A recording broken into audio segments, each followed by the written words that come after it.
வணக்கம் எல்லாத்துக்கும். இன்றைக்கி சண்டே நம்ம ஒரு வீடியோ பார்க்கலாம். என்ன அப்படின்னா, இது வந்து வாராச்சி மரம்னு சொல்லுவாங்க.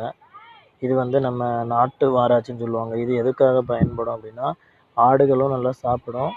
அப்புறம் இதோட இலைகள் வந்து நமக்கு இந்த பிறப்பாடுன்னு சொல்லுவாங்க தெரியுமா, நம்மளோட உடம்புல ஏதாவது ஒரு இடத்துல பரு மாதிரி வந்து அது பெருசாக கொஞ்சமாக இருக்கும். கொஞ்ச நாள் ஒரு 2-3 நாளைக்கு, ஒரு 2-3 நாள் இல்லை, அதுக்கு மேலேயே இருக்கும். ஒரு வாரத்துக்கு மேலே இருக்கும். ரொம்ப வலியாக இருக்கும். அது ஒரு கட்டி மாதிரி இருக்கும். அதுக்கு வந்து இந்த இதை வந்து இதோட சாறு, இதை நல்லா கசக்கி இதோட சாறை வந்து ஒரு வெள்ளை துணியில் விட்டு அந்த துணியை வந்து அதுக்கு மேலே பஞ்சு திரி மாதிரி போடுவாங்க.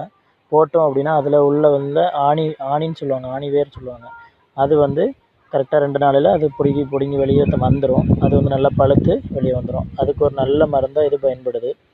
உங்கள் ஏரியாவில் இருந்து அப்படின்னா நீங்களும் யூஸ் பண்ணுங்கள். நன்றி, வணக்கம்.